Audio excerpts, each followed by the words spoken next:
रमता राम जपो रे प्राणी, अब तो सुन ले राम कहानी।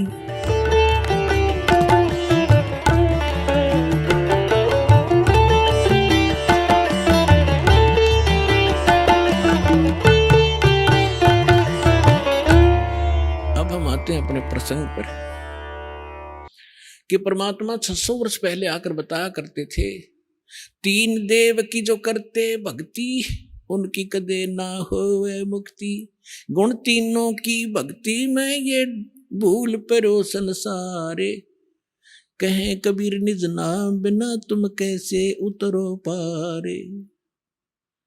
अब 600 वर्ष पहले परमात्मा यही कहा करते कि इन तीनों ब्रह्मा विष्णु महेश की जो भक्ति करते हैं उनका कभी मोक्ष नहीं हो सकता। और इसी बात का विरोध कर दिया उन नकली आचार्यों, शंकराचार्यों ने, मंडलेश्वरों ने, ब्राह्मणों ने, कि कबीर हमारे धर्म की हानि करता है, हमारे देवताओं की इंसल्ट करता है, इसको मारो, पत्थर मारो, बुरा हाल कर दिया, बदनाम कर दिया। ये क्या जाने सदग्रंथों को, ये क्या जाने गीता और पुराणों और वेदों के गूढ़ रहस्यों को, क्योंकि ये संस्कृत नहीं पढ़ा है।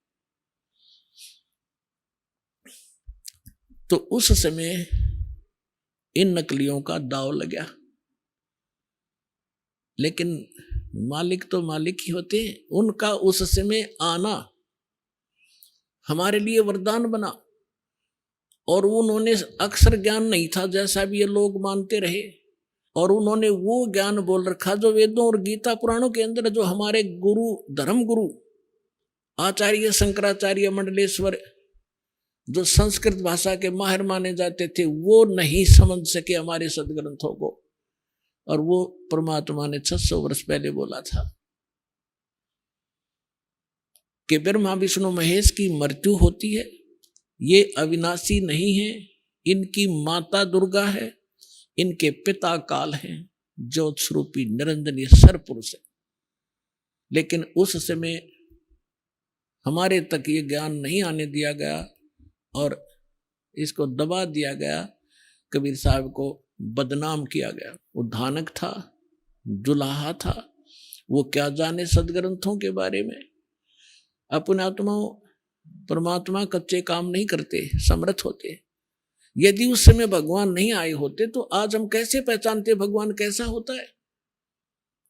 उस समय जो लीला कबीर परमेश्वर ने की, और वो, और वेद बताते हैं कि ऐसी लीला भगवान करता है। और उन जैसी लीला आज तक जिनको हम भगवान माना करते थे, उनकी हिस्ट्री में, उनकी जीवनी में नहीं है। तो जो वेद बताते हैं परमात्मा की डेफिनेशन, और वेद बताते हैं परमात्मा की महिमा, और वो अगर किसी की लीला में मिलती है तो who is God, he is God. तो कौन है वो परमात्मा? वही है वो परमात्मा जो वेदों अनुसार ज्ञान है और वेदों अनुसार उसकी महिमा है कि वो कैसे लीला करता है, कैसे आता है और कहाँ रहता है, कैसा वो फॉर्म है उसकी, साकार है या निराकार है। आज तक जितने भी पंथ हैं, धर्म हैं, और सभी परमात्मा को निराकार बताते हैं। उसका कोई आकार नहीं, वो बॉडीलेस है, उसका कोई शरीर नहीं है, वो तो सर्वव्यापक है।